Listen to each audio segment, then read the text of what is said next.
Hello dear students, कैसे हैं आप लोग। Hope you all are doing well and studying hard.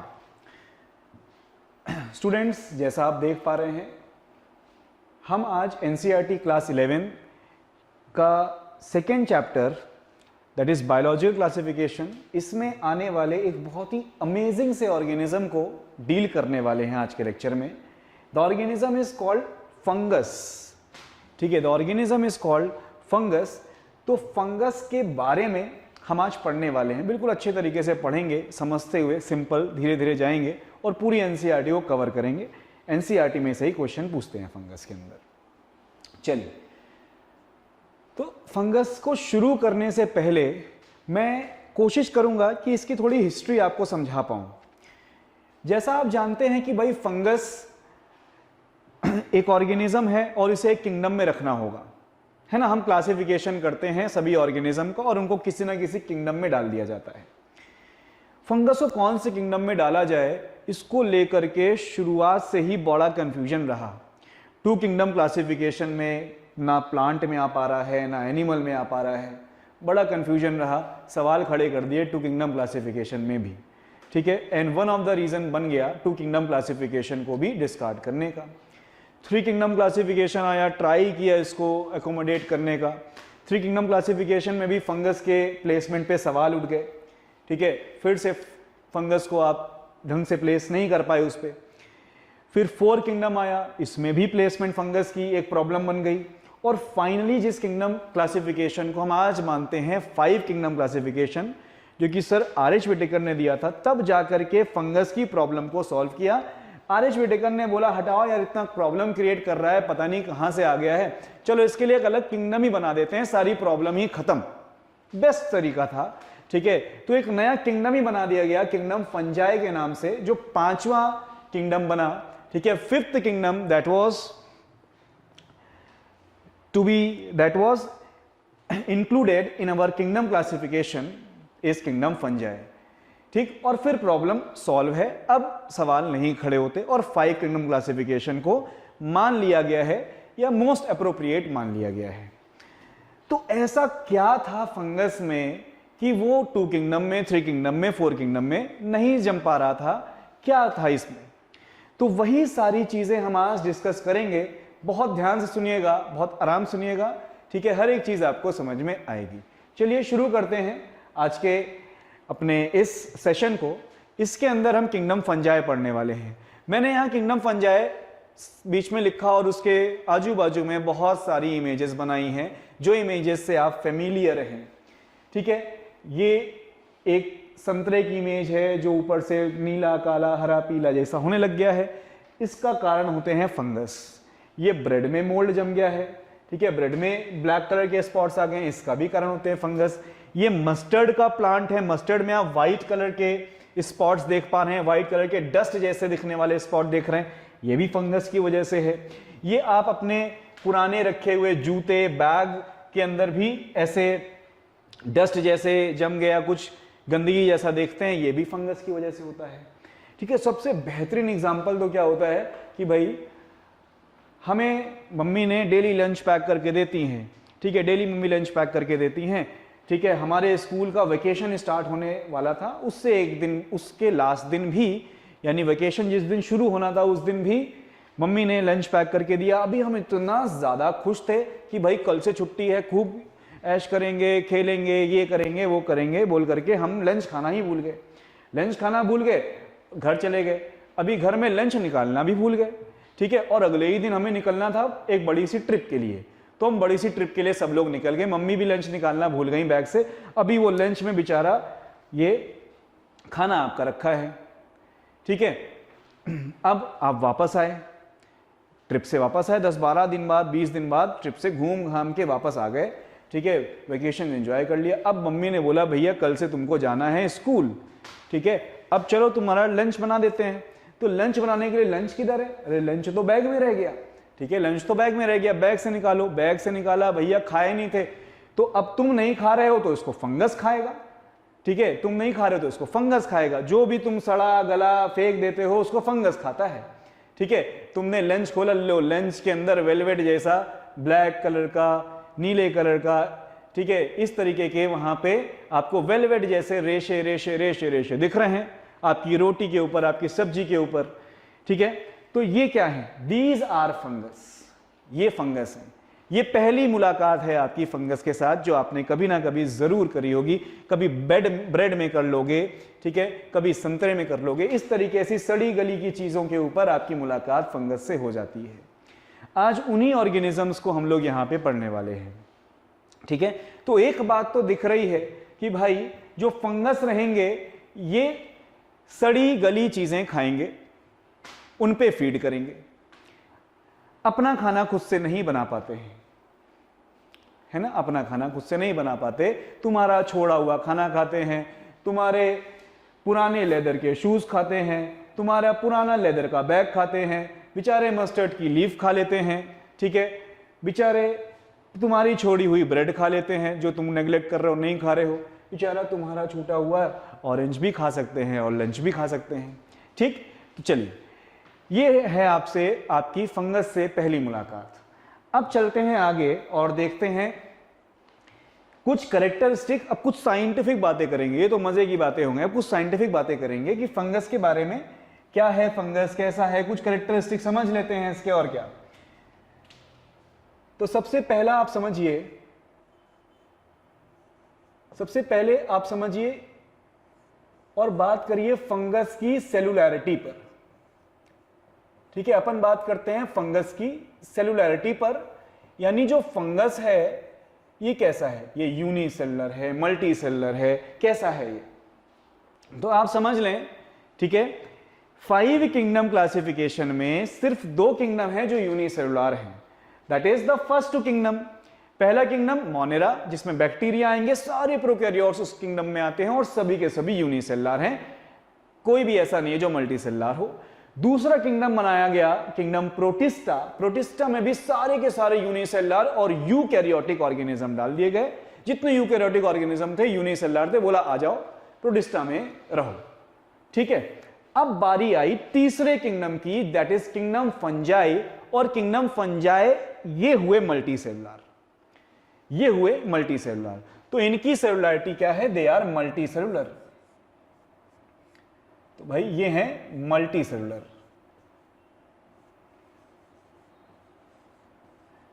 Low, multicellular बोल दिया, क्वेश्चन पूछ दिया नीट ने, तुमने बोल दिया मल्टी सेलुलर, उधर नीट वाला बैठा हुआ था, हाँ मल्टी सेलुलर ना, ठीक है चलो लो, अब बताओ क्वेश्चन। अब आया क्वेश्चन, क्वेश्चन बोल रहा है all fungus are multicellular. वो बोला कि तुम सुन लिया उसने, ये मल्टी सेलुलर बात हो रही, चलो वेरी गुड, पूछ लेते हैं all fungus are multicellular, answer करो ट्रू फॉल्स बोलता है। अपन बोलेंगे यस, अभी जो इतना पढ़ रहे हैं उसके हिसाब से हाँ ट्रू है, बट नहीं भाई ये फॉल्स है, ये फॉल्स है। ये फॉल्स इसलिए है कि सभी फंगस मल्टी सेलुलर नहीं होते हैं। एक फंगस जो किंगडम फंजाई में है उसमें से एक फंगस जो है वो यूनिसेलुलर है और वो बनके उभर के आएगा एज एक्सेप्शन। तो यहां पे पहले ही ऑप्शन में, पहले ही पॉइंट में अपन एक्सेप्शन दे बैठे और एक्सेप्शन निकलेगा आपका सबसे पसंदीदा fungus, that is east, that is east. East ये आपका होता है यूनिसेलुलर, ये आपका होता है यूनिसेलुलर। तो भाई ये यूनिसेलुलर है, बाकी सारे फंगस मल्टीसेलुलर है, अब से ऐसा बोलेंगे, ठीक है। चलिए, अब ये जो ईस्ट है ना, ये जो ईस्ट है, ये ईस्ट जो है ये शक्कर पे यानी कि शुगर्स पे ग्रो करता है, इसलिए इस ईस्ट का जीनस डाल दिया क्या उन्होंने, शक्कर यानी सेक्रो, ठीक है। और फंगस की स्टडी को हम बोलते हैं mycology, something which is written as myco, mycelium, MYCO, इस तरह के कहीं से भी रिलेटेड वर्ड आ जाएं तो आप समझिए फंगस की बातचीत की जा रही है, ठीक है। तो ये भैया शक्कर पे उगने वाला फंगस है, तो शक्कर लिख दिया, सेक्रो, और माइसिस, माइसिस मतलब फंगस, ऐसा फंगस जो शक्कर पे उगता है। ये बड़ा ही बेहतरीन फंगस है भाई, ठीक है, ये ऐसा फंगस है जो बेकरी में दबा के इस्तेमाल किया जाता है, ब्रेड बनाने के लिए, बिस्किट बनाने के लिए, वहां फर्मेंटेशन करके जो ऐसे फ्लफी स्टफ्स बनते हैं बेकरी में, फ्लफी स्टफ्स जो फ्लफी होते हैं, फूले फूले से रहते हैं, उन सब में ईस्ट का इस्तेमाल किया जाता है। और सबसे खतरनाक इस्तेमाल भैया अल्कोहल बनाने में करा जाता है, इसके बिना दारू भट्टी नहीं चल सकती। ठीक है, तो ईस्ट जो है इसका इस्तेमाल बेकरी में भी होता है और अल्कोहल में भी होता है। ठीक है, तो भाई बहुत ही पैसे बनाने के काम में काफी काम आता है हम लोगों के। तो it is used in bakery and also used in brewery. ठीक, तो पहला डिस्कशन इसके जो कैरेक्टरिस्टिक में था सेलुलरिटी वो अपन कर चुके। चलो दूसरा डिस्कशन करते हैं, सेकेंड पॉइंट समझते हैं। ठीक है, सेकेंड समझते हैं इसके, अपन सेकेंड कैरेक्टर को देखते हैं। तो अभी कैरेक्टर में हमने बात करी सेलुलरिटी की, अब अपन देखते हैं सेल के कंपोजिशन के बारे में बात करेंगे ना, बिल्कुल करेंगे, क्यों नहीं करेंगे। तो हम बात करेंगे कि भाई इसके जो सेल हैं उसमें कितने एनवलप्स होते हैं, हाउ मेनी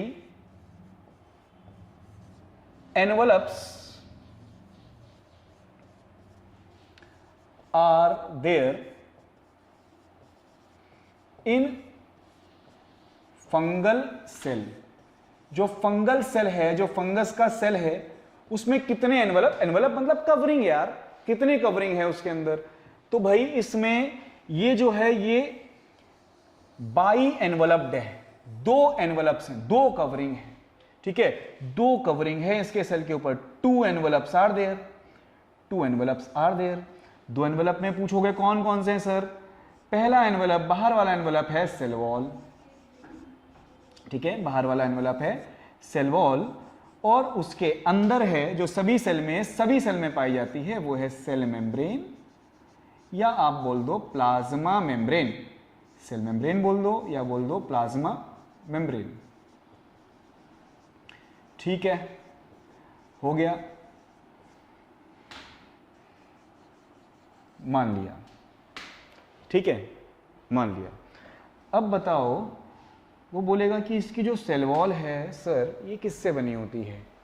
ठीक है, सेल वॉल किससे बनी होती है, मैं तुमको ना ऐसे नहीं सीधे नीट के पास ले जाता हूं, उसने क्वेश्चन पूछा हुआ है, क्वेश्चन पूछा हुआ है उसने, वही क्वेश्चन के बेसिस पे अपन बात कर लेते हैं यहाँ पे, और जैसे इस क्वेश्चन को अपन सॉल्व कर लेंगे अपने को अपना एक आंसर मिल जाएगा।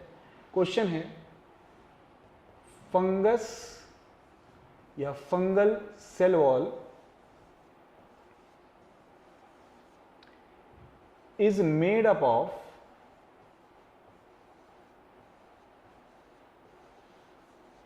किस मटेरियल से बनी होती है, ऐसा आपको बताना है। चलो मैं यहां पे ऑप्शंस खेलता हूं आपके साथ। ठीक है, तो पहला ऑप्शन इसमें आपको दे रहा हूं मैं, पहला ऑप्शन इसमें आपको मैं दे रहा हूं सेलुलोज। आपके कान खड़े, हाँ ये तो सुना है, ये तो सुना है, सेल वॉल की बात होती है तो सेलुलोज जरूर बोला जाता है। भैया ये हो सकता है, ये शायद हो सकता है, आपको लग रहा है ये शायद हो सकता है। चलो ठीक है, मैं दूसरा ऑप्शन देता हूँ। दूसरा ऑप्शन है पेप्टाइडोग्लाइकेन। यार ये भी सुना लग रहा है, पेप्टाइडोग्लाइकेन। पेप्टाइडोग्लाइकेन आपने पढ़ा है cell wall of bacteria, bacteria की सेल वॉल बनी होती है पेप्टाइडोग्लाइकेन से, बिल्कुल सुना हुआ है। ठीक है, तीसरा ऑप्शन दे देता हूँ आपको चिटिन। चिटिन भैया ये तो नहीं सुना है, ये नहीं हो सकता, ये नहीं सुना है। ठीक है, और चौथा ऑप्शन आपको देता हूं, that is chitin in most of fungus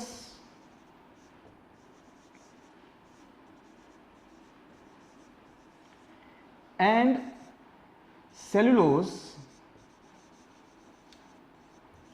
in some. Chitin in most of the fungus and cellulose in some of the fungus. अब मैं आपको बताता हूं कि जो, और बुक्स में भी आप पाएंगे लिखा रहेगा कि जो सेल वॉल है, एनसीईआरटी में भी इवन लिखा होगा कि जो सेल वॉल है it is made up of chitin.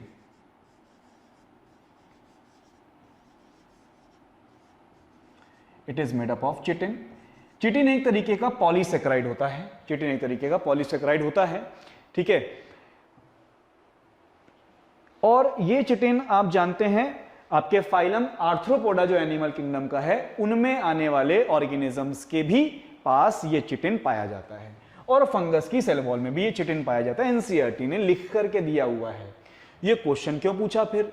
इसका आंसर तो होना चाहिए चिटिन, नहीं, लेकिन कुछ फंगल कैटेगरीज हैं जहां पे चिटिन तो है ही लेकिन सेलुलोज भी होता है उनके पास। तो the correct answer is chitin in most of the fungus, लेकिन cellulose in some.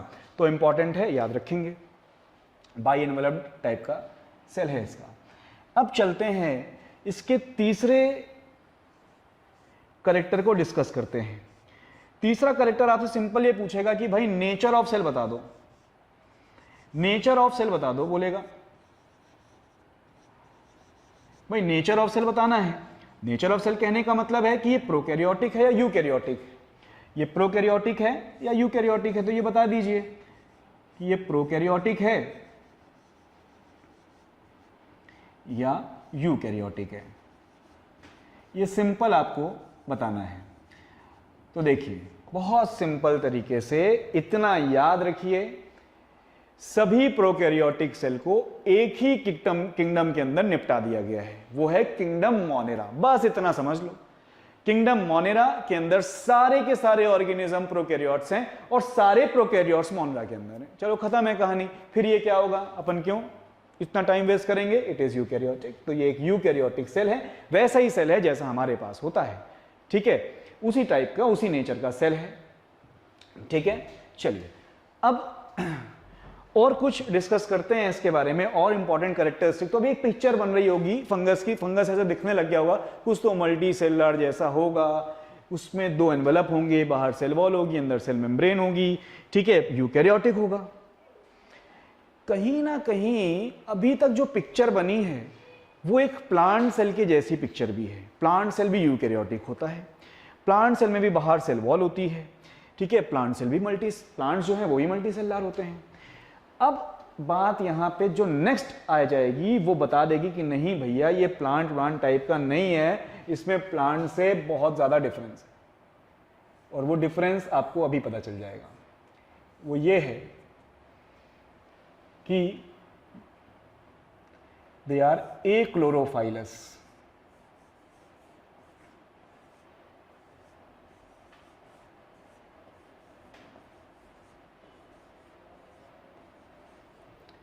They are एक्लोरोफाइलस। एक्लोरोफाइलस का मतलब हो गया कि इनमें क्लोरोप्लास्ट एब्सेंट होता है, क्लोरोफिल एब्सेंट होता है, सॉरी। तो इनमें जो फोटोसिंथेटिक पिगमेंट है वही नहीं है, तो क्या ये फोटोसिंथेसिस कर पाएंगे? तो बिल्कुल नहीं कर पाएंगे भाई, ठीक है। सो क्लोरोफिल एब्सेंट है इसमें।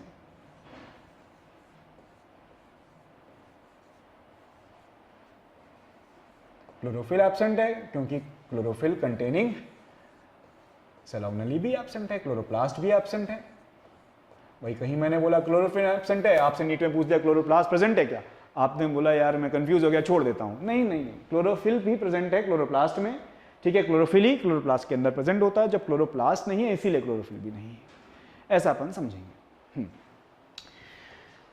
अब यहीं पर इसी क्वेश्चन पर बेस्ड, इसी करेक्टर पर बेस्ड एक क्वेश्चन बना देगा नीट, बना भी चुका है। क्वेश्चन है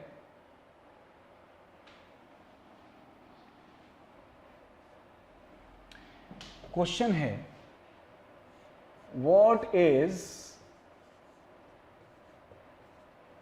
the mode of nutrition in fungus.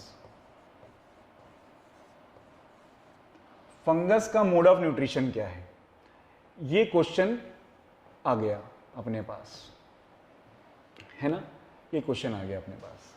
आप सोच रहे होंगे कि कैसे ये क्वेश्चन इस कैरेक्टरिस्टिक पर बेस्ड है। कैरेक्टरिस्टिक तो लिखी है कि एक क्लोरोफाइलस होते हैं, और क्वेश्चन पूछ रहा है कि what is the mode of nutrition in fungus, तो कैसे इस पर बेस्ड है ये। तो देखिए आप साफ साफ देख पा रहे हैं कि भाई क्लोरोफिल नहीं है, क्लोरोप्लास्ट नहीं है, इसका मतलब फोटोसिंथेसिस तो कर नहीं पाएंगे। अच्छा, फोटोसिंथेसिस नहीं कर पाएंगे तो ऑब्वियस सी बात है इन्हें अपने खाने के लिए किसी और पे डिपेंडेंट होना पड़ेगा, और ऐसे सभी ऑर्गेनिज्म जो अपने खाने के लिए किसी और पे डिपेंडेंट होते हैं, ठीक है, वो कहलाते हैं हेट्रोट्रॉपिक। तो भाई ये भी हेट्रोट्रॉपिक है,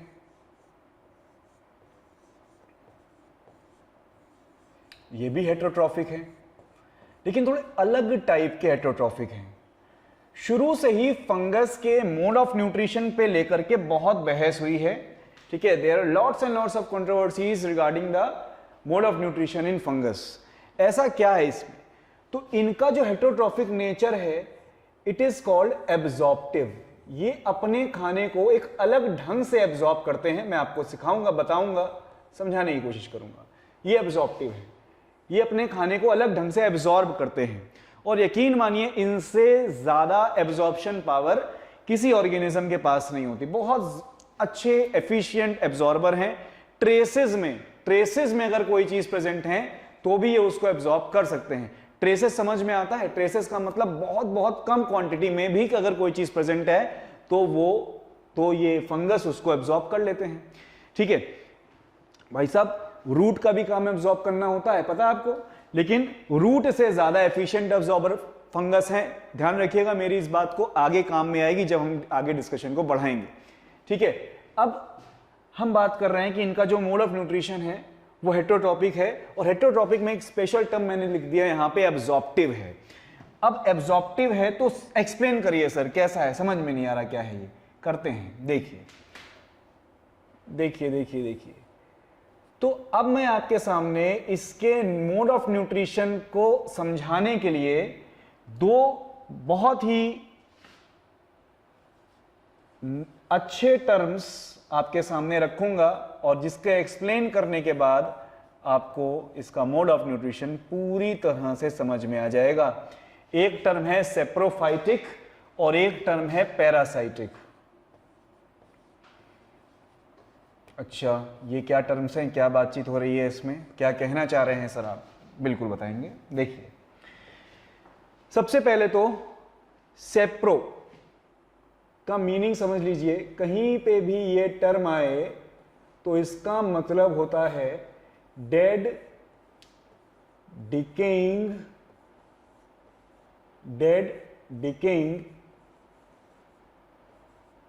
या रॉटन।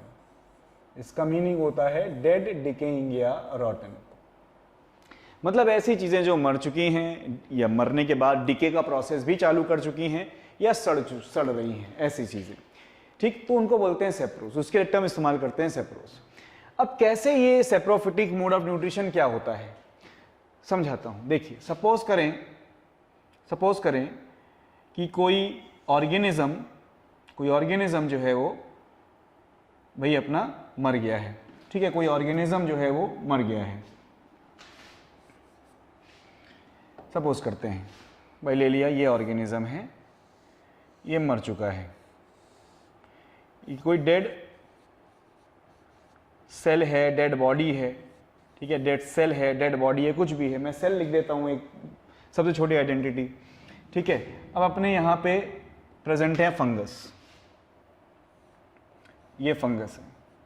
फंगस घूमते घूमते इधर तक पहुंचे हैं सॉइल में, खाना ढूंढ रहे थे, खाना ढूंढते ढूंढते यहां तक पहुंचे, देखा अरे वाह ये क्या है, ये तो मरा हुआ कुछ पड़ा हुआ है, यही तो मेरा पार्टी है, ठीक है, चलो कुछ करते हैं इसके साथ। तो ये क्या करेंगे, यहां से बारिश करेंगे, यहां से एक बारिश करेंगे, और ये बारिश जो होगी ये बारिश होगी डाइजेस्टिव एंजाइम्स की, ये बारिश होगी डाइजेस्टिव एंजाइम्स की। तो ये डाइजेस्टिव एंजाइम जो है वो फंगस इस डेड सेल पे डालेंगे। भाई ये हैं digestive enzymes, digestive enzymes of fungus डालने लगे डेड सेल पे। डेड सेल बेचारा वैसे ही मरा हुआ है, अब और तुम इसमें डाइजेस्टिव एंजाइम डालोगे तो जो इसके ऑर्गेनिक कंपाउंड्स होते हैं वो सिंपल इनऑर्गेनिक कंपाउंड्स में टूटने लग जाएंगे, डीकंपोज होने लग जाएगा ये, ठीक है। तो अब क्या होगा, ये जो डेड सेल था इसमें से सिंपल इनऑर्गेनिक न्यूट्रिएंट्स जो हैं वो रिलीज होने लग जाएंगे।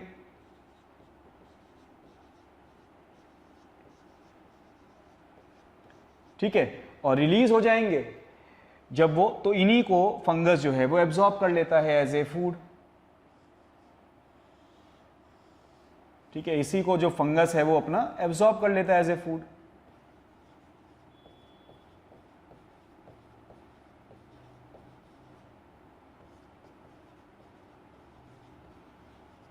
absorbed by fungus as a food. So this type of mode of nutrition is called as saprophytic. समझ पा रहे हो? तो सेप्रोफाइटिक मोड ऑफ न्यूट्रिशन क्या होता है? सेप्रोफाइटिक मोड ऑफ न्यूट्रिशन में फंगस डेड, डिकेइंग या रॉटन चीजों पे फीड करता है। ठीक है, तुम्हारे लंच पे जो फंगस फीड कर रहा है वो सेप्रोफिटिक मोड ऑफ न्यूट्रिशन कर रहा है वहां पे। समझ पा रहे हो? ठीक है, तो इस केस में आपसे पूछा जाएगा कि फंगस जो है जब सेप्रोफिटिक नेचर कर रहा है तो यहां पे ये डाइजेशन अपने सेल के अंदर कर रहा है या बाहर कर रहा है? तो आप साफ साफ देख पा रहे हो डाइजेस्टिव एंजाइम इसने बाहर डाल दिए और डाइजेशन एक्स्ट्रा सेलुलर कर रहा है। किस तरह का डाइजेशन कर रहा है इसका सेल?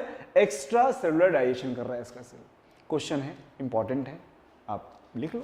ठीक है, so what is saprophytic mode of nutrition? It is feeding on dead, decaying and रॉटन substances. चलो ये आ गया समझ में। अब व्हाट इज पैरासाइटिक? तो पैरासाइटिक समझाने से पहले मैं आपको ना दो टर्म से फेमिलियर कराऊंगा। एक टर्म होता है पैरासाइट,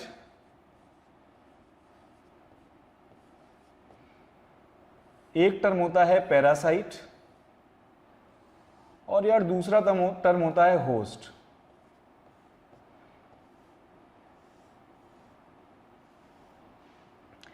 ठीक है, पैरासाइट एक लिविंग ऑर्गेनिज्म है, पैरासाइट एक लिविंग ऑर्गेनिज्म है, होस्ट भी एक लिविंग ऑर्गेनिज्म है।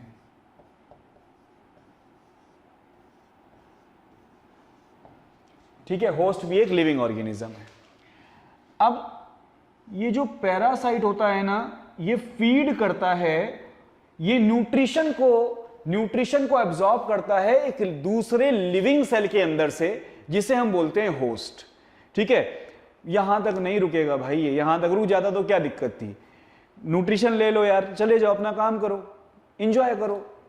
नहीं, मैं वहीं रहूंगा, न्यूट्रिशन भी लूंगा, न्यूट्रिशन के बाद लेने के बाद तुमको डिजीज भी पहुंचाऊंगा। लो, अरे यार, हाँ, तभी तो ये रिलेशनशिप कहलाता है पैरासाइटिज्म, और इस तरीके के मोड ऑफ न्यूट्रिशन को बोलते हैं पैरासाइटिक। तो what is a parasite? Parasite is a living organism which feed upon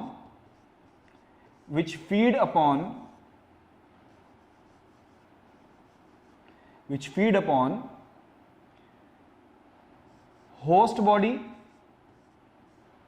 living organism which feed upon host body या cell, ठीक है, obtain digested nutrient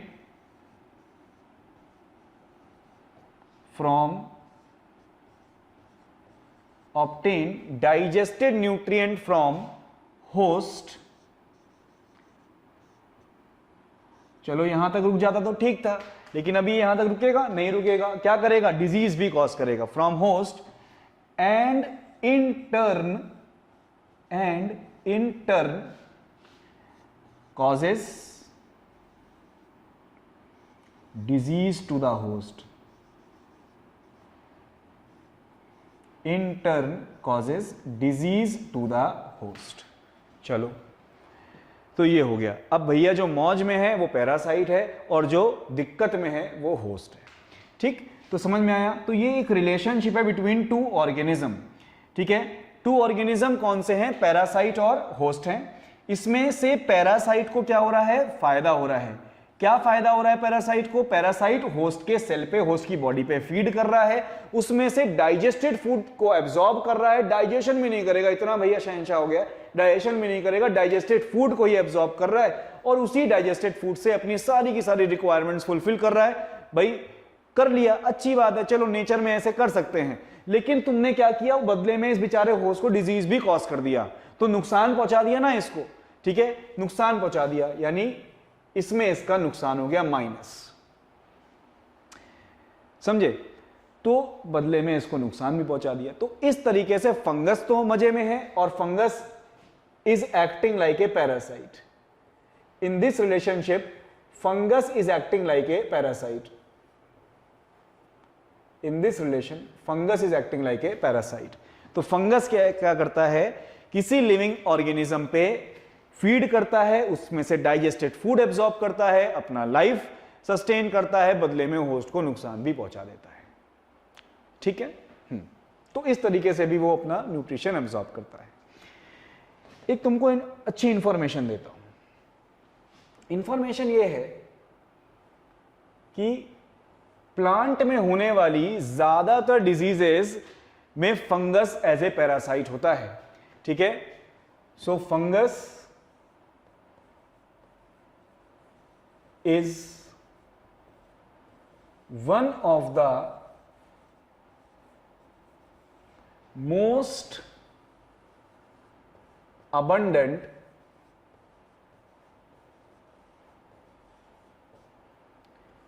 plant parasite, और ज्यादातर प्लांट की डिजीजेस फंगस की वजह से होती हैं। ठीक है, और फंगस वहां पे प्लांट के ऊपर पैरासाइट के जैसे काम करता है। जैसे आपने शुरू में ही लेक्चर के देखा था, मैंने आपको मस्टर्ड की लीफ दिखाई थी जिसपे व्हाइट कलर के फंगस बैठे हुए थे, है ना? तो वो जो थे वो भी पैरासाइट था, फंगस जो कि मस्टर्ड के ऊपर था। तो ये आपको एक चीज इंफॉर्मेशन मिली। इस तरीके से जो फंगस है वो अपने खाने को एब्जॉर्ब करता है, कभी मरे हुए से करता है तो सैप्रोफिटिक नेचर है, कभी जिंदा में से करता है और उसको नुकसान पहुंचाता है तो पैरासिटिक नेचर है, पैरासिटिक मोड ऑफ न्यूट्रिशन है। ये दोनों ही मोड ऑफ न्यूट्रिशन इसके हेटेरोट्रॉफिज्म में आते हैं। अब भाई तुमने बहुत नुकसान पहुंचा दिया तो थोड़ा प्रायश्चित करो। तो फंगस इतना बुरा भी नहीं जितना आपको भी मैंने दिखा दिया है, नहीं, ये अच्छी दोस्ती भी करता है, एक ऐसी दोस्ती भी करता है जहां पे ये फायदा भी पहुंचाता है, खुद तो फायदे में रहता है बट दूसरे को भी फायदा पहुंचाता है। आइए एक फंगस का एक काफी अमेजिंग एसोसिएशन देखते हैं दूसरे लिविंग ऑर्गेनिज्म के साथ। हम एक नाम लिखेंगे यहां पर, ठीक है, will write a name over here, that is symbiosis. भाई साहब ये क्या होता है, एक बहुत तगड़ा वर्ड डाल दिया सर आपने। तो ये खतरनाक सा दिखने वाला टर्म क्या है? ये खतरनाक से दिखने वाला टर्म बहुत आसान है। सिम्बायोसिस नेचर में दो ऑर्गेनिज्म के बीच में एक रिलेशनशिप को बोलते हैं। ठीक है, it is a term given to a specific type of relationship between two organism in nature. ठीक है, तो मैं यहां पे थोड़ी थोड़ी डेफिनेशन आपको बताता हूं, समझेंगे और काफी अच्छे तरीके से, बेहतरीन तरीके से हम इसको समझ लेंगे। So it is a relationship between to organisms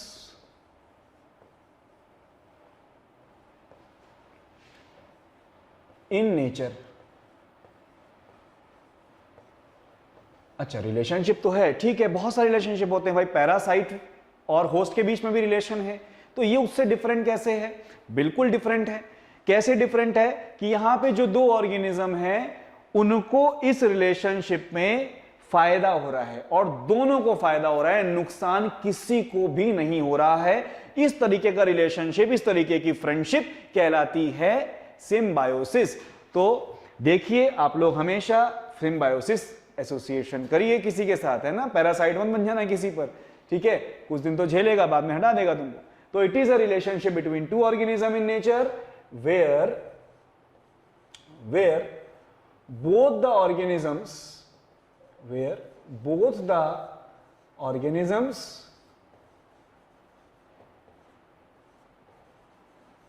are benefited, दोनों को फायदा हो रहा है, both the organisms are benefited, none is harmed, किसी को भी नुकसान नहीं हुआ, none is harmed, किसी को भी नुकसान नहीं हो रहा है इससे ना, तो अच्छी चीज है। ठीक है, और इस रिलेशनशिप को हम लोग कंसीडर करते हैं एज प्लस प्लस रिलेशनशिप, कि दो ऑर्गेनिज्म, दोनों को फायदा, नुकसान किसी को नहीं है, कि नहीं। फंगस का ऐसा रिलेशनशिप किसके साथ बनता है? दो बड़े फेमस इसके रिलेशनशिप्स हैं, दो बहुत फेमस रिलेशनशिप्स हैं इसके। एक का नाम होता है लिचेंस या लाइकेंस, कई लोग बोल देते हैं, भाई मेरे को तो लिचेंस बोलना अच्छा लगता है तो मैं लिचेंस बोलता हूं। तो लिचेंस में क्या होता है, फंगस की दोस्ती है ये एल्गी के साथ, तो it is the fungal association with algae. ठीक है, तो it is symbiosis between, it is symbiosis between आपका अपना फंगस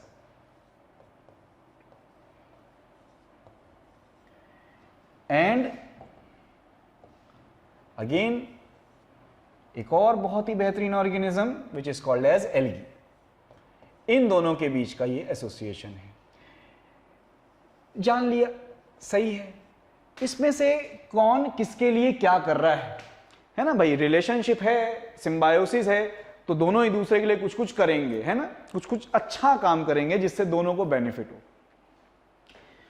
चलिए, फंगस यहां पे क्या करता है, मैंने आपको शुरू में ही बताया है, फंगस बहुत ही बेहतरीन टाइप का एब्जॉर्बर है। ठीक है, ये सारी की सारी चीजें जो ट्रेस में भी है उसको भी एब्जॉर्ब करके ले आएगा। तो यहां पे फंगस क्या करता है, fungus absorb the materials required by algae. अच्छा, एल्गी ऐसी क्या चीज कर रहा है एल्गी कि इसको मटेरियल्स की रिक्वायरमेंट है? तो आपको पता है एल्गी एक प्लांट है ना, प्लांट ग्रुप में आता है एल्गी। तो एल्गी फोटोसिंथेसिस कर रहा होता है, खाना बना रहा होता है। ठीक है, तो एल्गी क्या करता है, इट परफॉर्म्स फोटोसिंथेसिस। ठीक है, और जब फोटोसिंथेसिस होगा तो आपको पता है क्या बनेगा, फूड बनेगा। और फंगस आपको पता है ढूंढता रहता है बेचारा फूड कहीं से मिल जाए। तो जब ये फूड बनाएगा तो इस फूड का कुछ हिस्सा तो ये खुद खाएगा और कुछ हिस्सा फंगस को खिलाएगा। तो ये एल्गी ने अपने फंगल पार्टनर के लिए काम कर दिया। बदले में फंगस क्या करेगा, बोलेगा तुमको फोटोसिंथेसिस में क्या क्या लगता है बताओ मेरे को। बोलता है यार मेरे को ना तुम सिर्फ पानी एब्जॉर्ब कर दो और कुछ मिनरल्स एब्जॉर्ब करके दे दो, बाकी मैं काम कर लूंगा पूरा। ठीक है, बोला बहुत सही, ये तो मेरा फोटे है, this is my playing ground, मैं तो बहुत अच्छे से कर सकता हूं, ये कर दूंगा तुम्हारे लिए भी, तो क्या दिक्कत है। तो ये फंगस क्या करता है इस लिचेंस के एसोसिएशन में, it absorb water and minerals. ठीक है, और ये एब्जॉर्ब करके किसको देता है, ये एब्जॉर्ब करके ये दे देता है एल्गी को। एल्गी इसकी हेल्प से फोटोसिंथेसिस करता है, क्या बनाता है, फूड बनाता है, खुद खाता है और फंगस को खिलाता है। समझे? तो इस तरीके से ही दोनों को फायदा हो रहा है इस रिलेशनशिप में, नुकसान किसी को नहीं हो रहा। ठीक है, और इस रिलेशनशिप को बिटवीन फंगस एंड एल्गी वाले को हम बोलते हैं लिचेंस। एक दोस्ती की मिसाल बोलते हैं, दोस्ती करो तो फंगस जैसे लिचेंस फंगस ने करी है एल्गी के साथ लिचेंस के अंदर। ठीक है, ठीक। अब कुछ लोग एक और मिसाल देते हैं फंगस के दोस्ती की, वो होती है माइकोराइजा। वो दोस्ती है माइकोराइजा। ठीक है, वो दोस्ती है माइकोराइजा। माइको टर्म कहीं पे भी आएगा तो आप समझिएगा ये कहीं ना कहीं फंगस के साथ एसोसिएटेड टर्म है। राइजा टर्म कहीं पे भी आएगा तो आप समझिएगा कि ब्रॉडर टर्म में कहीं ना कहीं थ्रेड लाइक स्ट्रक्चर या रूट लाइक स्ट्रक्चर से कंपैरिजन हो रहा है। ठीक है, तो कहीं ना कहीं ये एसोसिएशन है फंगस और किसी चीज के, किसी प्लांट के रूट्स के बीच में। ठीक, अब ये क्या है एग्जैक्टली मैं आपको समझाने की कोशिश करता हूं, एक स्टोरी के माध्यम से मैं आपको समझाऊंगा, एक स्टोरी के हेल्प से आपको समझाने की कोशिश करूंगा मैं इस चीज को, समझिएगा, काफी आसान रहेगा। सपोज करते हैं कि भाई ये एक प्लांट है,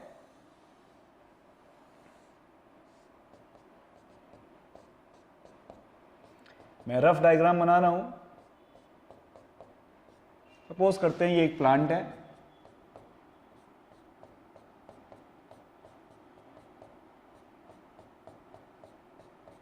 ठीक है, और इस प्लांट का नाम है Pinus. Pinus plant, tall plant होता है, पाइनस इसका नाम होता है, ठीक है। और ये जो पाइनस है ये बेचारा रह रहा है एक ऐसी कंडीशन में जहां पे पानी की कमी है, ठीक है, ऐसी कंडीशन में रह रहा है जहां पे पानी की कमी है। ये इसकी रूट्स हैं, बेचारी पानी ढूंढने निकल गई, इधर निकली, इधर निकली, इधर निकली, इधर निकली, इधर निकली, इधर निकली, पानी की बहुत कमी है, बहुत सफ़र कर रही हैं लोग, ठीक है। ये बेचारा पाइनस जो है बहुत ही दुखी है कि यार मैं कहाँ रहने आ गया यार, जीरोफिटिक जगह में, कहाँ पे रहने आ गया, जीरोफिटिक जगह में। जीरोफिटिक का मतलब जहाँ पे सॉइल में पानी कम होता है, कहाँ रहने आ गया यार, ठीक है, उदास हो गया बेचारा, ठीक।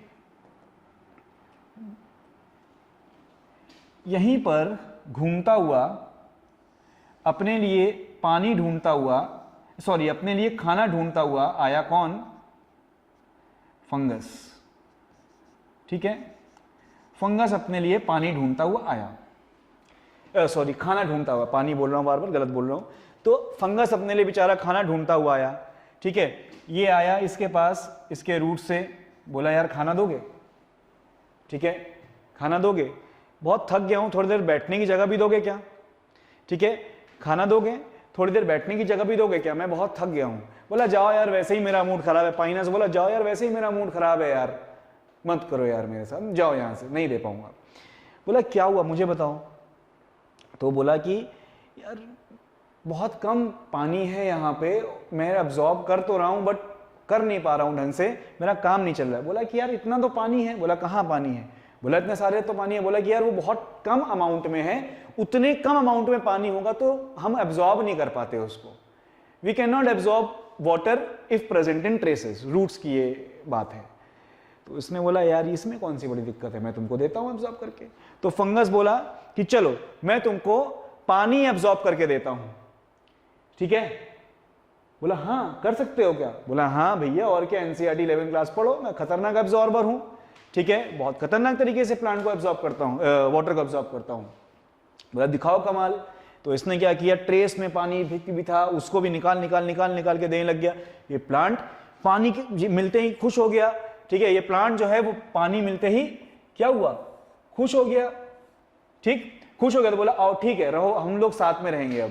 बोला ठीक है लाओ खाना खिलाओ मेरे को। तो प्लांट इसको, प्लांट की रूट्स इसको खाना खिला रहे हैं, ये प्लांट की रूट्स के लिए पानी एब्जॉर्ब करके देगा और ये हमेशा साथ रहेंगे। ऐसे ही खुशी से पिक्चर एंड हो गई, बॉलीवुड मूवी, ठीक। तो बिल्कुल उसी तरीके का रिलेशनशिप है यहाँ पे mycorrhiza and mycorrhiza, that is symbiotic association between fungus and roots of pinus. It is symbiotic association between fungus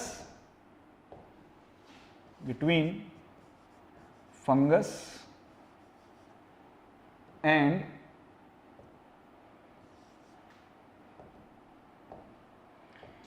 roots of higher plant.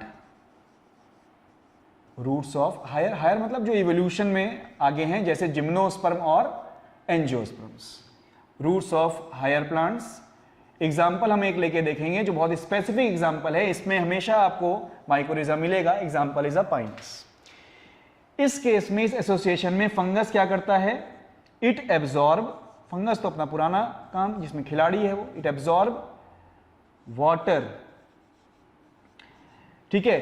इसने बोला चलो तुम मेरे को खाना दे रहे हो ना, मैं तुमको एक और बहुत ही इंपॉर्टेंट चीज देता हूं, वो है फास्फोरस। आपको पता है फास्फोरस एक ऐसा एलिमेंट है जिसकी हमेशा प्लांट को कमी महसूस होती रहती है।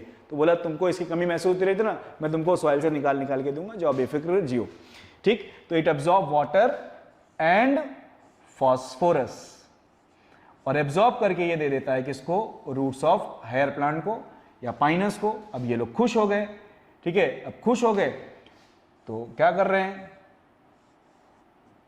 खाना बनाते हैं, और ये खाना का कुछ हिस्सा ये फंगस को भी देते हैं कि भाई खाओ, तुम इतना काम कर रहे हो मेरे लिए, तो फंगस को फूड मिल रहा है। एंड ऑल्सो शेल्टर, यानी प्लेस टू लिव, ठीक है, रहने की जगह भी मिल गई है फंगस को। फंगस की लाइफ सॉर्टेड है इस समय, ठीक है। फंगस जो है बेहतरीन तरीके से अपनी जिंदगी इसी के साथ गुजारेगा। तो इस तरह के रिलेशनशिप को जो फंगस और रूट्स ऑफ हायर प्लांट्स के बीच में होता है, इट इज कॉल्ड माइकोरिजा। अब स्टूडेंट्स ऐसा हुआ कि रूट्स ने पूछा कि भाई तुम कहाँ रहोगे, अंदर रहोगे मेरे कि बाहर रहोगे? बोला कि कुछ फंगस बोले कि मैं अंदर रहूंगा। तो जो अंदर रहते हैं फंगस माइकोरिजा में, उनको बोलते हैं एंडोमाइकोरिजा। ठीक है, उनको बोलते हैं एंडोमाइकोरिजा, जो अंदर रहना पसंद करते हैं।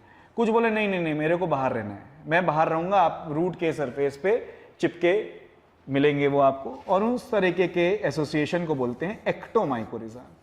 ठीक है, ये दो टर्म भी याद रखिएगा। हालांकि इस चीज़ के बारे में हमें फिर से डिस्कस करना होगा। अगर आप ये याद रखेंगे तो हम बहुत ज़्यादा डिस्कस नहीं करना होगा, ये हम डिस्कस करेंगे क्लास 12 के एक चैप्टर के अंदर। ठीक है, बट आप यहाँ पे अगर इसको अच्छे से समझ ले रहे हैं तो वहाँ पे हमें ज़्यादा नहीं पढ़ना पड़ेगा इसको। ठीक, चलिए, तो ये हो गया एक करेक्टरिस्टिक के साथ में मैंने आपको प्लस करके एक चीज़ और बता दी फंगस के बारे में कि वो सिम्बायोसिस भी करता है एल्गी के साथ और रूट्स ऑफ हायर प्लांट के साथ। जब एल्गी के साथ करता है तो लिचेंस बोलते हैं, रूट्स ऑफ हायर प्लांट के साथ करता है तो माइकोरिजा बोलते हैं। दोनों के लिए काम ऑलमोस्ट सेम कर रहा है। चलिए, क्लियर? आगे बढ़ते हैं और देखते हैं अगला करेक्टरिस्टिक। ठीक है, अगला characteristic of fungus, that is, अब हम देखेंगे फंगल बॉडी। अब हम देखेंगे फंगल बॉडी।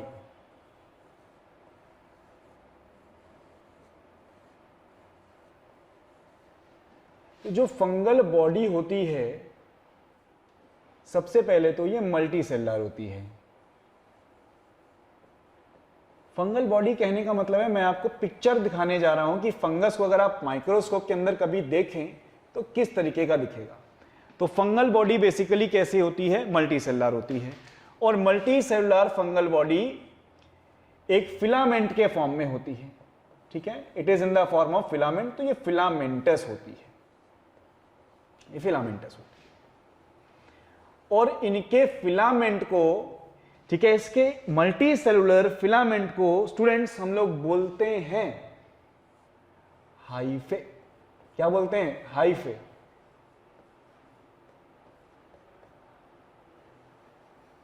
बहुत हाइफ बनाई है इन्होंने, हाइफे। ठीक, तो अब इसका एक हाइफे कैसे दिखेगा? एक हाइफे कैसा दिखेगा? देखो, तो ये इसका एक हाइफे इस तरीके का होगा, फिलामेंट के जैसा।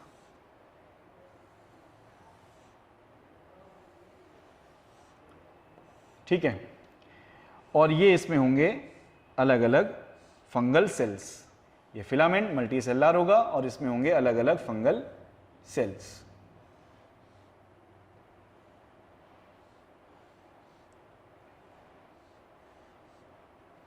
छोटा छोटा न्यूक्लियस रहेगा, छोटा छोटा न्यूक्लियस रहेगा, छोटा छोटा न्यूक्लियस रहेगा। ठीक, और इन फंगल सेल्स के बीच में एक सेपरेशन भी हो सकता है, जरूरी नहीं है सब में हो, बट हो सकता है, ऐसा बोल देते हैं। तो इस तरीके का दिखेगा एक fungal hyphae. This is your one fungal hyphae.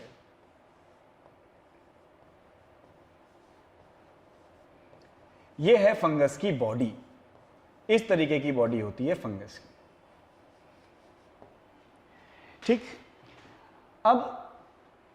अब एक और टर्म मैं यहां पे आपके साथ इंट्रोड्यूस करने वाला हूं। ठीक है, टर्म है माइसीलियम। फिर से क्या घबराना, माइसीलियम अगेन माइको से एसोसिएटेड कुछ भी चीज जो कि फंगस से जुड़ी हुई होगी कहीं ना कहीं। क्या है ये माइसीलियम? क्या सिरदर्द है ये माइसीलियम? ये कुछ नहीं है यार। Mycelium is collection of fungal hyphae. Fungal के हाइफे को अकेले रहने की आदत नहीं है। ठीक है, फंगस के हाइफे को अकेले रहने की आदत नहीं है, ये झुंड में रहते हैं, एक साथ खूब सारे रहते हैं, और इसी झुंड को बोला जाता है माइसीलियम। इसी झुंड को बोला जाता है माइसीलियम। सपोज करें ये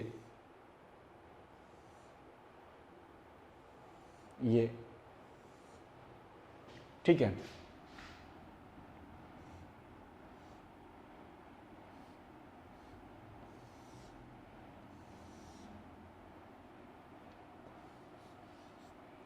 ये हाइफे का नेटवर्क बन गया। ये हाइफे का नेटवर्क बन गया, और इसी नेटवर्क ऑफ हाइफे को क्या बोलोगे? माइसीलियम। इसी नेटवर्क ऑफ हाइफे को क्या बोलोगे? माइसीलियम।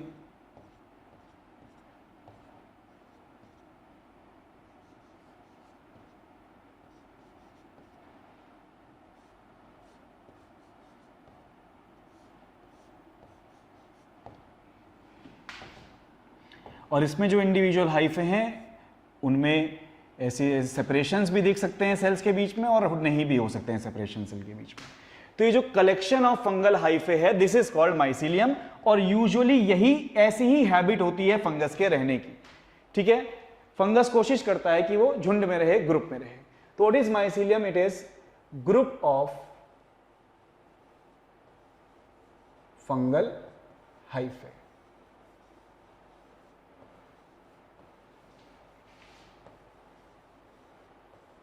ठीक है, यूजुअली फंगस ऐसे ही रहना पसंद करते हैं। ठीक, तो ये है फंगस की बॉडी और ये है फंगस की हैबिट। हैबिट क्या है कि ये बॉडीज एक साथ कई सारी इकट्ठा रहती हैं और इसको बोलते हैं माइसीलियम। चलिए, अब मैं आपको ना इस हाइफे के टाइप्स बताता हूं। जब मैं आपको हाइफे बता रहा था तो मैंने बोला था ना कि भाई इसमें सेपरेशन दो सेल्स के बीच में हो भी सकता है, नहीं भी हो सकता है। तो ये जो स्टूडेंट्स ये है ना, ये क्या है? ये एक फंगल सेल है। This is one fungal cell. ये क्या है? दूसरा फंगल सेल। ये क्या है? तीसरा फंगल सेल। ये क्या है? चौथा फंगल सेल। ये क्या है? पांचवा फंगल सेल। ठीक, तो अगर फंगल सेल के बीच में सेपरेशन है तो एक अलग नाम है, सेपरेशन नहीं है तो हाइफे का एक अलग नाम है। तो चलिए स्टूडेंट्स, अब मैं आपको बताता हूं टाइप्स ऑफ हाइफे। ठीक है, अब हम डिस्कस करेंगे टाइप्स ऑफ हाइफे। तो हम डिस्कस करेंगे types of hyphae. Types of hyphae, और इतना तो आप समझ ही गए होंगे कि हम हाइफे के जो टाइप्स हैं या हाइफे का जो क्लासिफिकेशन है वो किस बेसिस पे करने वाले हैं। तो बिल्कुल सही, हाइफे का हम जो क्लासिफिकेशन है वो करने वाले हैं दो सेल के बीच में सेपरेशन है या नहीं है। ठीक है, दो सेल के बीच में सेपरेशन है या नहीं है, उसी पर बेस्ड। तो सपोज करते हैं कि दो तरह के डिवीजन हमने कर दिए, एक जिसमें सेपरेशन है सेल्स के बीच में और एक जिसमें सेपरेशन नहीं है सेल्स के बीच में। तो इस तरीके से हमारे पास दो तरह के फंगल हाइफे आते हैं। एक होते हैं सेप्टेट, एक होते हैं सेप्टेट हाइफे और एक होते हैं एसेप्टेट हाइफे।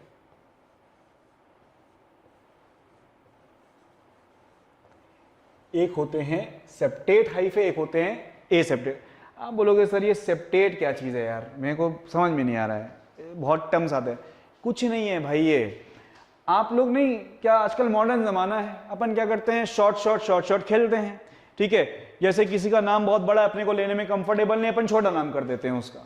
जैसे मान लो किसी का नाम समीर है, अभी समीर कौन बोले इतना पेन लेकर के, तो बोलते हैं सैम, है ना, समझे।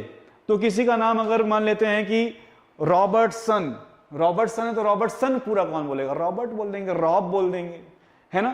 तो वैसे ही मान लो कि अगर एक टर्म है सेपरेशन, सेपरेशन एक टर्म है, तो सेपरेशन इतना बड़ा टर्म कौन बोलेगा यार, मैं तो नहीं बोलूंगा, तुम बोल सकते हो। ठीक है, तुम बोलोगे नहीं सर आपसे तो कम टाइम मेरे पास है, ठीक है, मेरे को तो बिल्कुल नहीं बोलना है, तो तुम क्या कैसे शॉर्ट में इसको क्या बोलोगे।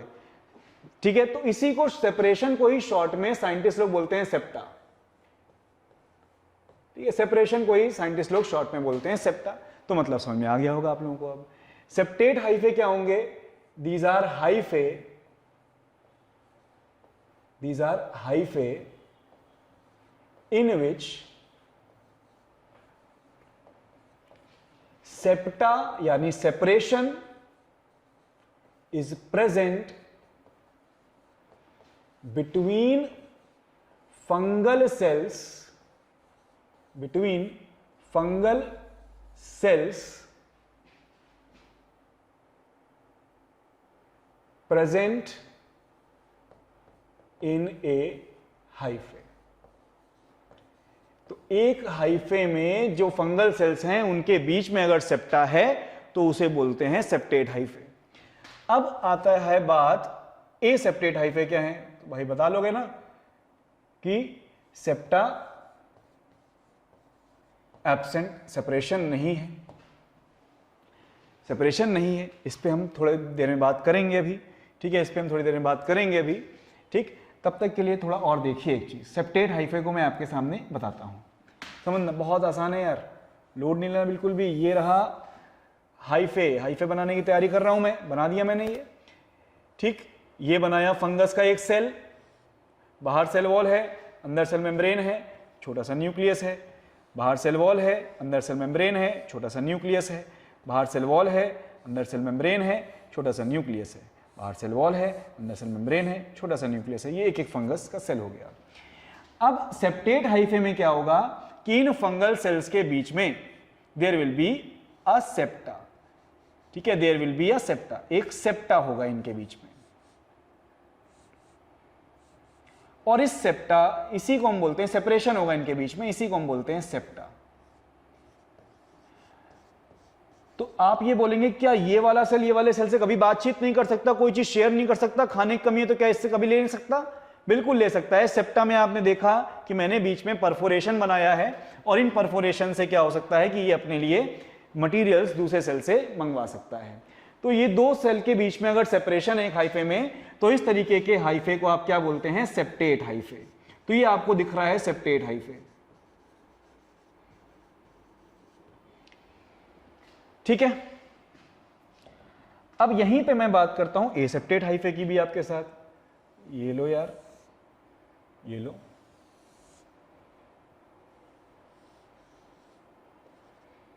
कोई भी सेपरेशन नहीं है, सब खुलेआम चल रहा है। तुम क्या कर रहे हो, मैं क्या कर रहा हूं, सब दिख रहा है। ये सेल क्या कर रहा है, ये सेल क्या कर रहा है, सब एक दूसरे को देख पा रहे हैं, एक दूसरे से लगातार कांटेक्ट में है।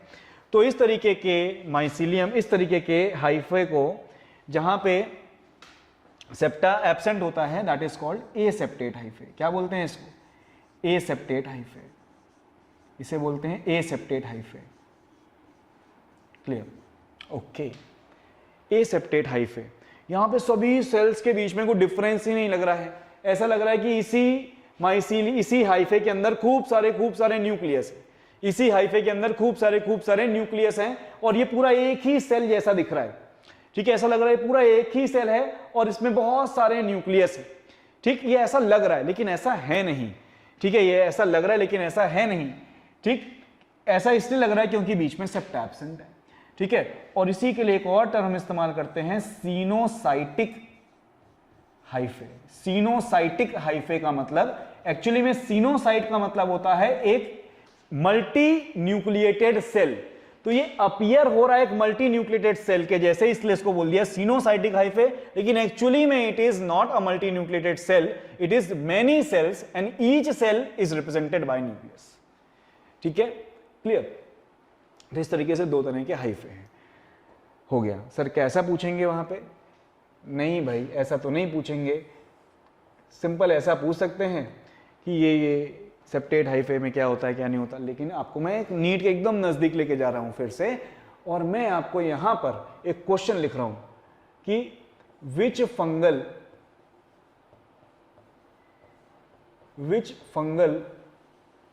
Class contain septate hyphae. Which fungal class contain septate hyphae? कौन सी फंगल क्लास में सेप्टेट हाइफे होते हैं, बताओ। सर कैसे बताएं आप, मैं तो अभी तक फंगस की क्लासेस ही नहीं पता है, तो क्यों चिंता कर रहे हो? फंगस की क्लासेस में बता देता हूं, आगे मैं डिस्कस करूंगा ये फंगस की क्लासेस आपके साथ, बट यहां पे ब्रीफ में निपटा देता हूं आपको। तो जो फंगस है ना, इसको 4 कैटेगरीज में डिवाइड किया है, 4 क्लासेस में डिवाइड किया है। इनफैक्ट वो 4 क्लासेस कौन कौन सी हैं? अपने को सर 4 क्लास नहीं पता है, आपने ये बोल दिया कि भाई कौन से क्लास में सेप्टेट हाइफे हैं, दिक्कत दे दी। कोई दिक्कत नहीं है, आपको मैं नाम बता देता हूं पहले, उसके बाद आंसर कर लेना। तो पहली फंगस की क्लास होती है प्यारा फंगस फाइकोमाइसिटीज। फाइकोमाइसिटीज, ठीक है, फाइकोमाइसिटीज। दूसरी फंगस की क्लास होती है एस्कोमाइसिटीज। तीसरी फंगस की क्लास होती है बेसिडियोमाइसिटीज और चौथी फंगस की क्लास होती है ड्यूटेरोमाइसिटीज। ड्यूटेरोमाइसिटीज, अगेन टर्म बाद में माइसिटीज यानी माइको से एसोसिएटेड लगा यानी fungus. Phyco, asco, basidio, deutero. Septate hyphae किसमें होता है? नहीं पता सर, नहीं पता तो कोई दिक्कत नहीं है। अच्छा तुम चलो एक बात बताओ यार, सेपरेशन किसको चाहिए कि नहीं नहीं मैं अलग रहूंगा, मेरे लिए अलग कमरा दो, मैं अलग रहूंगा। क्यों अलग रहोगे, क्या करोगे ऐसा? ठीक है भाई, नजर तिरछी हो गई, क्यों अलग कमरा ले रहा है, क्या करेगा, कुछ बैड एक्टिविटीज करने वाला है क्या? हो सकता है करे, ठीक है। तो सेप्टेट यानी अलग अलग अलग अलग सेपरेशन किसको चाहिए? जो बैड हो सकते हैं। तो भाई किस क्लास में ऐसे सेप्टेट हाइफे होंगे? बैड में होंगे। किस में होंगे? बैड में, ठीक। बैड, अब बैड क्या है सर? अरे बैड मतलब basidiomycetes,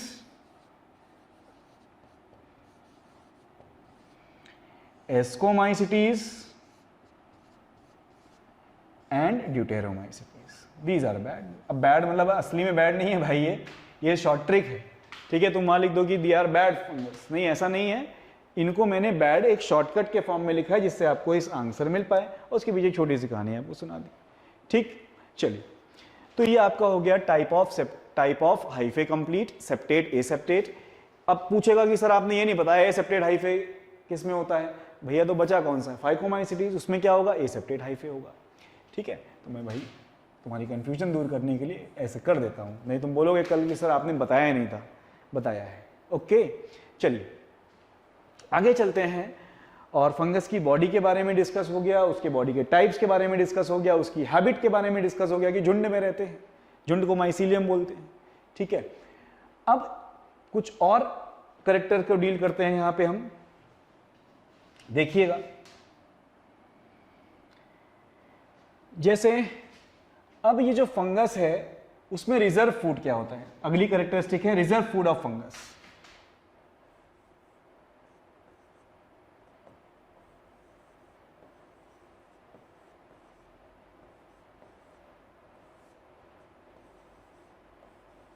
reserve food of fungus, fungus जो खाना ऑब्टेन कर रहे हैं, ठीक है, तो ऑब्वियस सी बात है जब खाना एब्जॉर्ब कर रहे हैं तो बहुत ज्यादा क्वांटिटी में चूस लेते होंगे, बहुत ज्यादा क्वांटिटी में एब्जॉर्ब कर लेते होंगे, ठीक। तो ज्यादा क्वांटिटी में एब्जॉर्ब कर लिया तो फिर उसको स्टोर किस फॉर्म में करेंगे? तो स्टोर्ड फॉर्म ऑफ फूड क्या है? जैसे हम ज्यादा खाना एब्जॉर्ब करते हैं, ज्यादा कार्बोहाइड्रेट एब्जॉर्ब करते हैं, तो उसको ग्लाइकोजन के फॉर्म में स्टोर कर लेते हैं ना, ठीक है, या फिर फैट के फॉर्म में स्टोर कर लेते हैं। तो ये जो अपना फंगस है ही किस फॉर्म में खाने को स्टोर करता है? हम लोग जैसा है, ठीक है, हम लोग जैसा है, पैरासाइट नहीं, रिजर्व फूड के मामले में हम लोग जैसा है। कैसे? ये स्टोर करता है एक्सेस फूड को ग्लाइकोजन के फॉर्म में या फिर ऑयल ड्रॉपलेट्स के फॉर्म में। तो ग्लाइकोजन के फॉर्म में या फिर ऑयल ड्रॉपलेट्स के फॉर्म में एब्जॉर्ब करता है चीजों को। अब इसके बाद अब एक दो क्वेश्चंस मैं आपसे लेता हूं फंगस से रिलेटेड, जो आए हुए क्वेश्चंस हैं उसको आप क्वेश्चन करिए, आंसर करिएगा। तो क्वेश्चन है, विच फंगल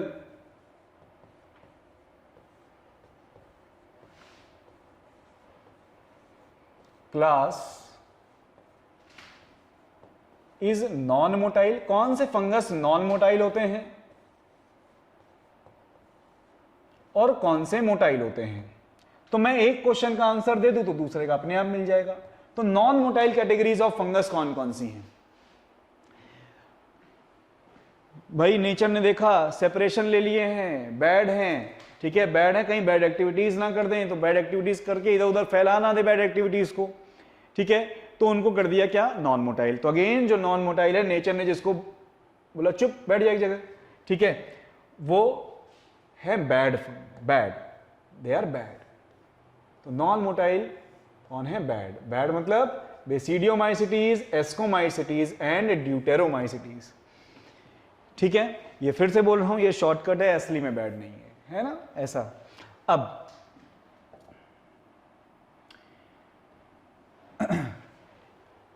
एक और question,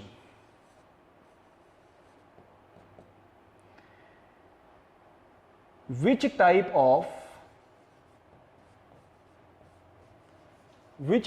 of septa is present in Basidiomycetes? Basidiomycetes में एक बिल्कुल अलग सा सेप्टा प्रेजेंट रहता है। तो ये पूछा गया है किस तरह का सेप्टा प्रेजेंट रहता है। पहले नाम बता दूंगा, नाम सुनते ही ऐसी आ जाएगी, डोलीपोर। डोलीपोर, डोलीपोर सुन के ऐसी नहीं आई क्या? Dolipore, dolipore. पोर का मतलब तो पता है छेद, डोली का मतलब मुझे भी नहीं पता है, ठीक है।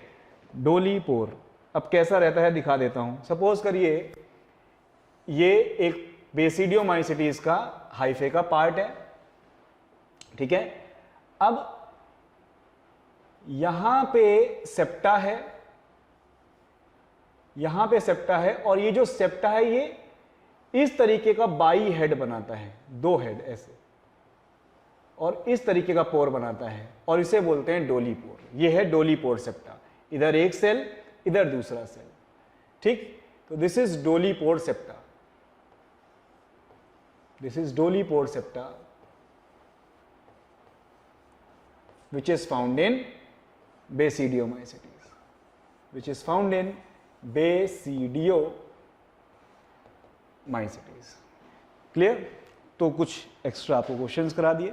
इस तरीके से हम अभी एक फंगस की कंप्लीट पिक्चर अपने दिमाग में बना चुके हैं। एक फंगस हमें ऐसा दिखने लगा कि भाई ये मल्टी सेलुलर हाइफे के फॉर्म में है, ठीक है, बहुत अपॉर्चुनिस्टिक है, खतरनाक तरीके से एब्जॉर्प्शन करता है, ठीक है। इसके पास सेल वॉल में चिटिन है, बहुत हार्ड रहता है, ये कॉकरोच में भी रहता है इस तरीके का, ठीक है। उसके बाद इसके पास क्या नाम है, एब्जॉर्प्शन की बहुत ही बेहतरीन पावर है। तो ये कभी मरे हुए से एब्जॉर्ब करेगा न्यूट्रिशन, कभी किसी के ऊपर जाके पैरासाइट बन जाएगा, और कभी किसी के साथ अच्छी दोस्ती भी कर लेगा और उसको फायदा पहुंचाएगा, खुद भी फायदा लेगा, ठीक है। तो इस तरीके से फंगस की एक बहुत ही बेहतरीन सी इमेज आपके सामने बन के आ चुकी है, ठीक। अब जो हम डिस्कस करेंगे वो रहेगा रिप्रोडक्शन इन फंगस, कि फंगस जो है अगला कैरेक्टर है इसका, कि ये रिप्रोड्यूस कैसे करता है भाई, है ना, कैसे करता है रिप्रोड्यूस। तो रिप्रोडक्शन के तीन तरीके होते हैं, सेक्सुअल, एसेक्सुअल और वेजिटेटिव। तीनों तरीके से पाए जाते हैं, ठीक है, तीनों तरीके से पाए जाते हैं। तो इसमें रिप्रोडक्शन जो है वो तीनों तरीके से होता है,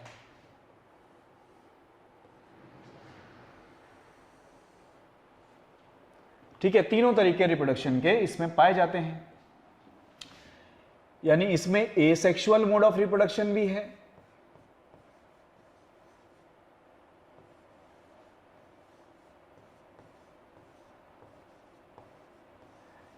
एसेक्सुअल रिप्रोडक्शन ये करते हैं स्पोर बना के। स्पोर क्या होते हैं, गोल गोल गोल गोल से स्ट्रक्चर होते हैं, ठीक है, जो डिवीजन, एक सेल जो है वो डिवीजन से बनाता है इन स्ट्रक्चर को, ठीक है। और फिर ये स्पोर जो हैं ये रिलीज होते हैं फंगस की बॉडी से, कहीं पे बैठते हैं और नया फंगस बना देते हैं, ठीक है।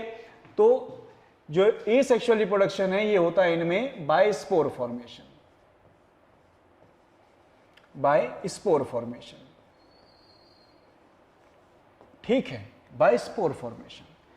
और इनमें जो स्पोर्स बनते हैं वो दो तरह के हो सकते हैं। अगर स्पोर्स मोटाइल हुए, यानी उनमें फ्लैजिला है और वो दूर तक जा सकते हैं अपने आप से, ठीक है, मोटाइल स्पोर्स होते हैं, तो बोलते हैं जू स्पोर। भैया जू क्या रहते हैं, जू मतलब हम लोग जो चल फिर पाते हैं, जू का मतलब होता है ऐसे ऑर्गेनिज्म जो चल फिर पाए, ठीक।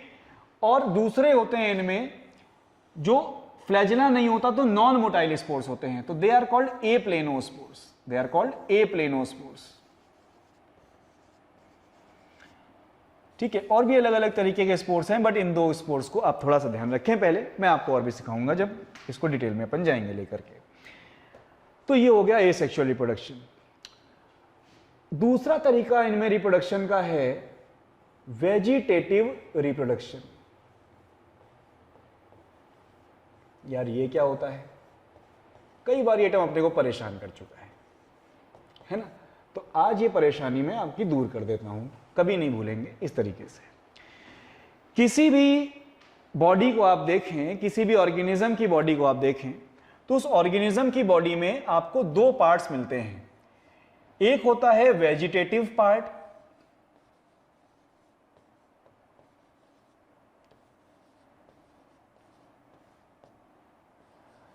ठीक है। एक बॉडी का एक हिस्सा कहलाता है vegetative part. Vegetative part body का वो हिस्सा होता है जिसका काम होता है बॉडी में ग्रोथ और डेवलपमेंट करना, ठीक है, जिसका काम होता है बॉडी में ग्रोथ एंड डेवलपमेंट करना। रिप्रोडक्शन से इनका दूर दूर तक कोई नाता नहीं होता है, ठीक है। तो vegetative part of the body का फंक्शन क्या होता है? To perform growth and developmental activities. वहीं पे बॉडी का एक दूसरा हिस्सा होता है जिसे बोलते हैं रिप्रोडक्टिव पार्ट,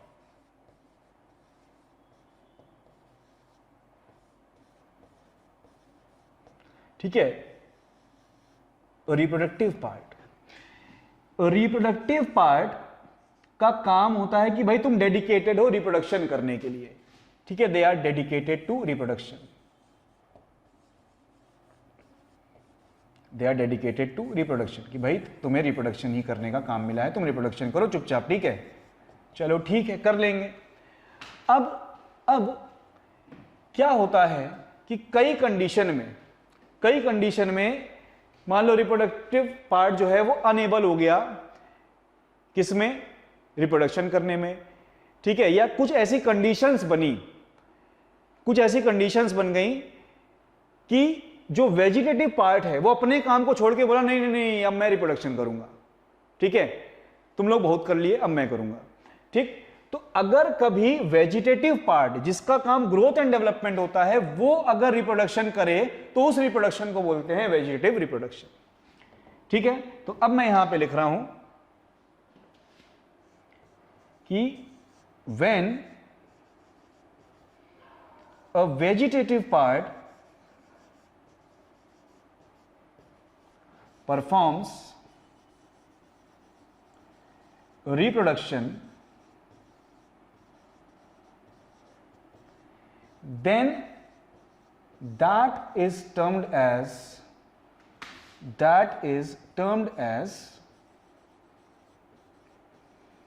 बोल दो यार, क्या बोलेंगे? वेजिटेटिव रिप्रोडक्शन, ठीक है। बहुत ही प्यार से समझ में आ गया, इतना क्या लोड लेना है कि नहीं?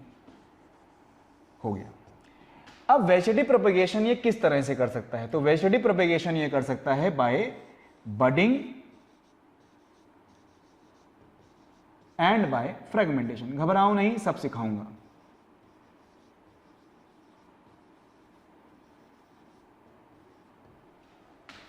ठीक है, अब बात करते हैं तीसरे रिप्रोडक्शन के मेथड की। हां, आप लोग समझ गए, ठीक है, मन में गिटार बज गए।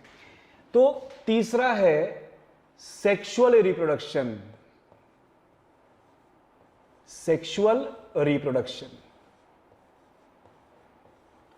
तीसरा है सेक्सुअल रिप्रोडक्शन। तो फंगस सेक्सुअल रिप्रोडक्शन करता है।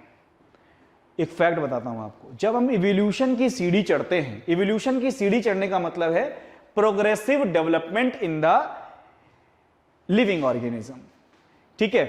तो सबसे पहले आते हैं मोनरा डिवाइड करते हैं और जो उसके डिवीजन कोई उनका रिप्रोडक्शन मान लिया गया, बाइनरी फिजन करते हैं वो लोग, ठीक है। तो उनमें कहीं पे कोई सेक्सुअल रिप्रोडक्शन का तरीका नहीं है। हालांकि एक मेथड है उनमें जिनको बोलते हैं कॉन्जुगेशन, जो सेक्सुअल रिप्रोडक्शन से लोग जोड़ देते हैं, बट वो है नहीं, ट्रू सेक्सुअल रिप्रोडक्शन नहीं है वो। फिर बात आती है प्रोटिस्टा पे, ठीक है। प्रोटिस्टा पहले यूकैरियोटिक ऑर्गेनिजम्स हैं, तो बेचारे जब पहले हैं तो कहां सेक्सुअल रिप्रोडक्शन कर लेंगे? एक सेल है उनके बॉडी में, पूरी बॉडी एक सेल है, ठीक है, सेक्सुअल रिप्रोडक्शन नहीं कर पाएंगे ये भी। तीसरे इवोल्यूशन की सीढ़ी में जो तीसरे ऑर्गेनिज्म है वो है फंगस, ठीक है। फंगस ने पहली बार सेक्सुअल रिप्रोडक्शन करना स्टार्ट किया और फिर यही सेक्सुअल रिप्रोडक्शन एडवांस होता चला गया। तो बी थैंकफुल टू देम, कि तुम में जो सेक्सुअल रिप्रोडक्शन है वो इन्हीं का एडवांसमेंट, ठीक है, इन्होंने शुरू किया, ठीक है। तो सेक्सुअल रिप्रोडक्शन फंगस में ऐसा बोला जाता है, कई लोग ऐसा मानते हैं कि सेक्सुअल रिप्रोडक्शन का ट्रू फॉर्म सबसे पहले फंगस में डेवलप हुआ, ठीक है। तो इट इज सेड दैट कि they have developed true form of sexual reproduction.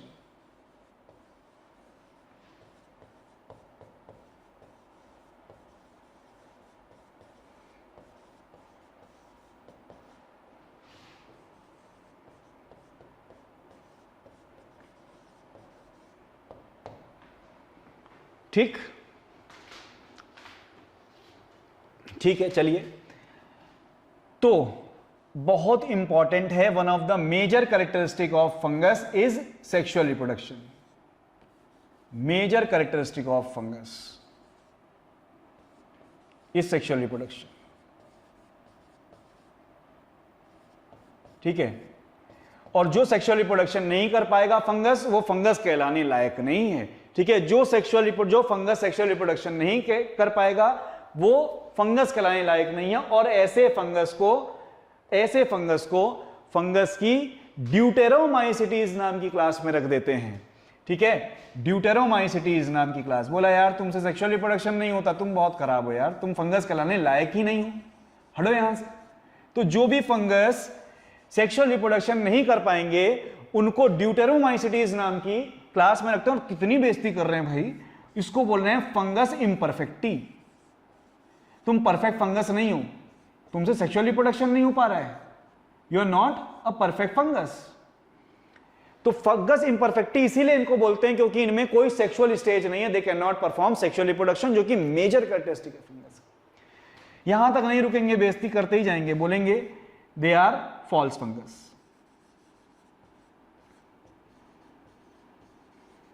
यार तुम बेकार फंगस हो, फॉल्स फंगस हो। इनको ये सब क्यों बोला जा रहा है,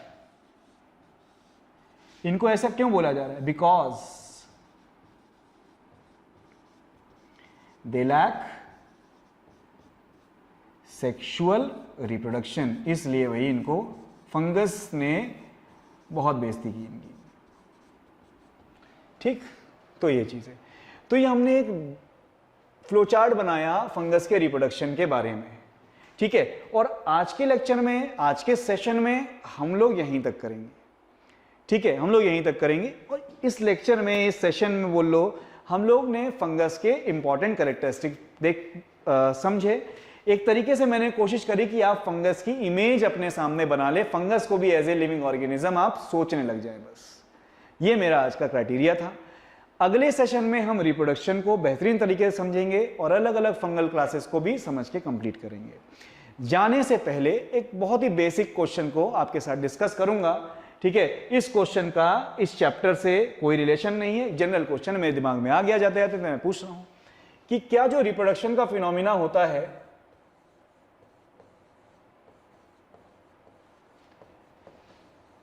ये इफेक्ट करता है लाइफ स्पैन ऑफ ऑर्गेनिज्म को, हाँ या ना?